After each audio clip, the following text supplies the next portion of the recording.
bonsoir. Bonsoir. Louis Pernaut et moi, nous sommes très heureux de vous retrouver pour cette veillée de Noël. Dans cette année un peu compliquée, particulière, nous avons souhaité vous proposer une veillée de manière virtuelle. Il était très difficile de nous réunir à 300 ou 400 dans notre temple que nous aimons tant. Et bien sûr, nous avons énormément d'envie de nous retrouver. Ce sera, nous l'espérons, pour l'année prochaine. Donc nous vous proposons cette veillée virtuelle. Mais pourtant, virtuel ne signifie pas que nous ne serons pas en communion les uns avec les autres, qu'il n'y aura pas de la musique, des chants, de la joie, et que nous pourrons ainsi partager la bonne nouvelle de la naissance de Jésus.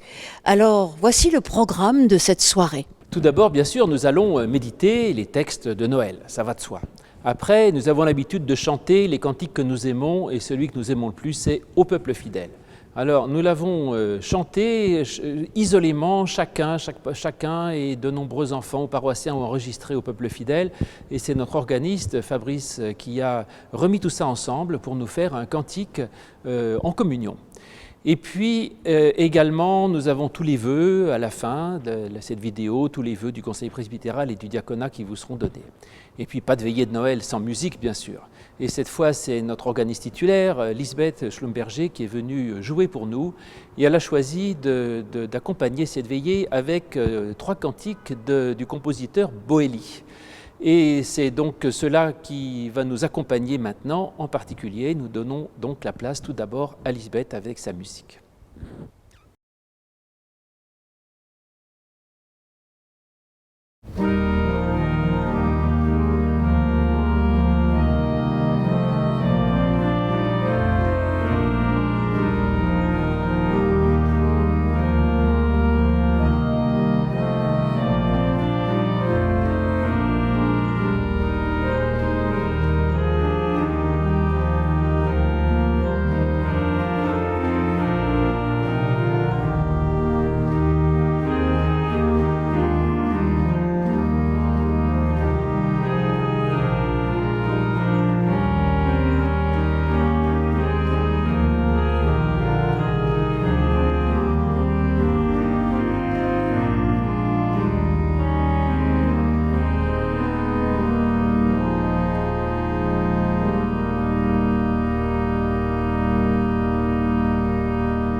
Voilà mes amis, donc ensemble, il est temps maintenant de lire l'Écriture et en particulier ce récit de Noël tel qu'il nous est donné dans l'Évangile de Luc au chapitre 2.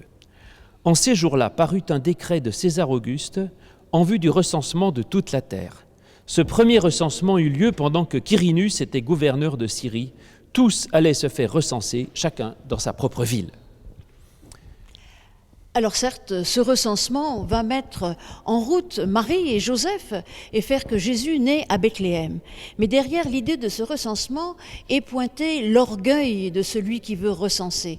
Et dans la Bible, dès les débuts de l'histoire d'Israël, Dieu pointe cet orgueil en disant par exemple à Abraham qu'il aura une descendance aussi innombrable que les étoiles dans le ciel, c'est-à-dire qu'il aura une descendance que l'on ne peut pas compter, certes par le nombre, mais aussi qu'il ne faut pas compter, puisque un peu plus tard dans cette histoire, le roi David va être puni parce qu'il veut faire recenser son peuple. En réalité, derrière cette idée, en effet, se pointe l'orgueil des humains qui veulent faire le décompte de ce qui leur appartient, alors qu'en réalité, le seul berger, le seul qui connaît et le seul qui dénombre, c'est Dieu. Et là, dès l'entrée de l'histoire de Jésus, nous est rappelé cela. Et d'ailleurs, Jésus ne viendra pas pour décompter, mais bien au contraire, pour pouvoir ouvrir la parole de Dieu à une multitude. Oui, c'est vrai que ce n'est pas le nombre qui compte, mais la qualité. Et ce qui m'amuse, c'est que moi, je pense qu'en fait, ils viennent se faire recenser, mais que Jésus ne sera pas recensé puisqu'il n'est pas encore né. Donc finalement, on peut compter ce qu'on veut, mais il compte tout, sauf le seul qui compte, qui est Jésus. Alors on nous cite des grands rois, César, Auguste, Quirinus, les gouverneurs de Syrie, etc. Et tout ça, c'est des gens très importants. Et finalement, on ne sait même plus du tout ce qu'ils ont fait, ces gens-là. Et le seul qu'on oublie, c'est Jésus. Donc ça remet les choses à leur juste place. Et je crois que dès le début, tout ça est bien situé. Alors ensuite, que se passe-t-il, Florence ? Joseph aussi monta de la Galilée, de la ville de Nazareth, pour se rendre en Judée, dans la ville de David, appelée Bethléem, parce qu'il était de la maison et de la famille de David, afin de se faire inscrire avec Marie, sa fiancée, qui était enceinte. Alors ils viennent de Galilée. La Galilée, c'était une province reculée qui était méprisée par tout le monde, donc ils viennent d'un endroit totalement improbable. Et puis on le fait naître à Bethléem. Alors Bethléem, c'est vrai que c'est la ville de David, et c'était le roi David, dont on disait que ce serait un des descendants qui serait le Messie. Alors comme on veut présenter Jésus comme le Messie, ça tombe très bien, il faut qu'il naisse à Bethléem, et donc on le fait naître à Bethléem pour faire un lien avec David. En fait, on attendait un Messie qui puisse accomplir toutes les promesses de Dieu, donner la paix, la joie, l'espérance, la foi et l'amour, et on espérait que quelqu'un vienne ainsi, en ce nom de Dieu, donner tout cela. Alors ça a été d'ailleurs un des problèmes de l'Évangile, c'est que certains dans l'Évangile attendaient que ces promesses soient réalisées concrètement, matériellement, en rétablissant Israël comme un royaume politique et en chassant les Romains qui les avaient envahis. Mais Jésus ne fera rien de tout cela. C'est d'ailleurs pour ça qu'aujourd'hui les Juifs ne reconnaissent pas Jésus pour le Messie, puisqu'ils disent que quand le Messie viendra, il y aura la paix. Or, il y a encore des guerres sur terre, donc ce n'était pas le Messie. Mais les chrétiens vont dire justement que la puissance de Jésus n'est pas une puissance ni de celle de Quirinus, ni de César, ni d'Auguste, mais c'est celle d'un tout petit bébé qui apporte une paix intérieure, qui apporte un bonheur, une tendresse, une amitié, un amour dont nous avons grandement besoin. Donc nous croyons, oui, que Jésus sera bien le Messie, celui qui accomplit les promesses de Dieu, mais pas à la manière d'un chef de guerre ou d'un empereur, mais à la manière d'un roi dont le royaume n'est pas de ce monde. Pendant qu'ils étaient là, continue le texte, le temps où Marie devait accoucher arriva. Et elle enfanta son fils premier-né. Et elle l'emmaillota et le coucha dans une crèche. Bon, donc elle en prend bien soin, tout va bien. Parce qu'il n'y avait pas de place pour eux dans l'hôtellerie. Alors il le couche dans une crèche. Pourquoi ? Alors c'est intéressant parce qu'en fait, une crèche, c'est une mangeoire, c'est-à-dire que cet enfant qui est très fragile, on va rajouter de la fragilité à la fragilité en le couchant dans une mangeoire. Certes, c'est un moyen de prendre soin de lui, peut-être qu'il y a de la paille et que c'est confortable et que ça lui donne de la chaleur, mais symboliquement quand même, coucher quelqu'un dans une mangeoire, c'est comme en fait le donner en pâture. Et l'histoire d'ailleurs qui va advenir montre bien qu'il va être donné en pâture. On peut voir ce côté sombre de ce qui va advenir, mais on peut voir aussi quelque chose de beaucoup plus lumineux, puisqu'en fait, le Christ, Jésus, dans cet enfant, on peut percevoir déjà en promesse, la parole de Dieu. Et en effet, cette parole nous est donnée à manger, à chacun et à chacune, mais de manière évidemment symbolique. Mais lorsque le Christ se donne, il nous offre la parole de Dieu. Et que de voir là, cet enfant dans une mangeoire, dans ses couches, il nous dit tout simplement qu'il est la parole et que cette parole, il nous l'offre, mais qu'il va falloir en faire quelque chose. Et lorsqu'il nous demande de la manger, c'est-à-dire qu'il faut la méditer, qu'il faut continuer à l'interpréter et en effet pas tout prendre comme ça de but en blanc, mais au contraire faire que cette parole puisse devenir elle aussi audible pour les autres, une fois que nous l'avons bien digérée, la rendre audible pour chacun et chacune. Donc finalement, cette crèche est à la fois quelque chose qui nous dit ce qui va se passer par la suite, certainement la mort, mais nous annonce aussi la résurrection, puisque la parole de Dieu existe encore dans notre monde, elle n'est jamais morte, et bien au contraire, elle est celle qui nous redresse et nous met en marche. Oui, c'est vrai, et d'autant plus qu'il naît dans une mangeoire, et Bethléem, en hébreu, ça veut dire la maison du pain. Et donc il est préprogrammé, on pourrait dire, dès sa naissance, à être le pain qui nous est donné à manger.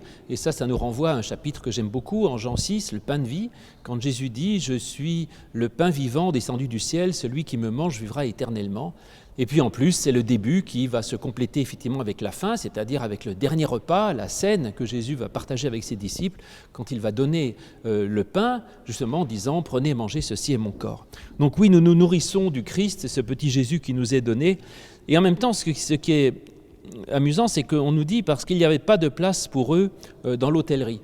Alors là, on peut le comprendre de différentes manières, soit pour dire que C'est malheureusement le cas de beaucoup de gens qui disent moi, la spiritualité, la prière, la religion, tout ça c'est très bien, mais j'ai pas le temps. Donc oui, il n'y a pas de place dans le monde pour des choses qui semblent inutiles et qui pourtant sont des ferments de vie absolument extraordinaires comme l'est le Christ.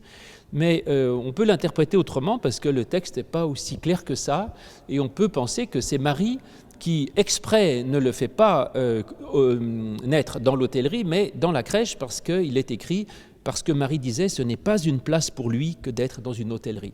Et en effet, l'hôtellerie, c'est un endroit où il y avait du bruit, il y a du passage, les gens boivent, les gens dansent, les gens mangent, et en fait, elle a préféré aller dans une crèche, c'est-à-dire dans une crèche qui était donc dans une étable, c'est-à-dire dans la tranquillité, dans la paix, dans une certaine solitude.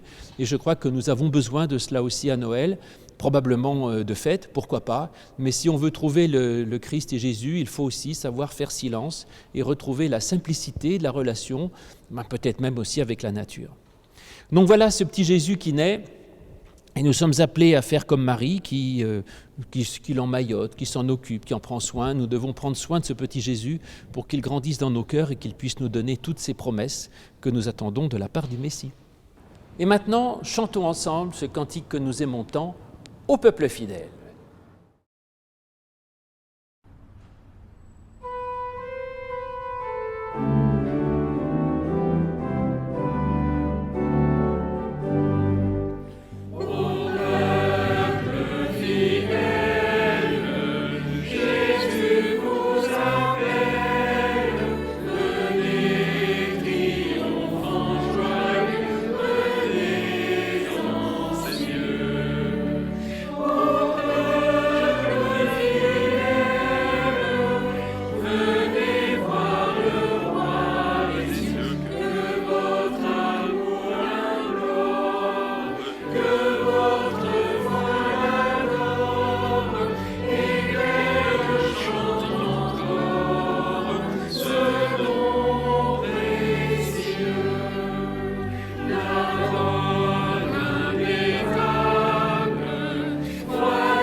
Il est temps maintenant pour nous de vous quitter.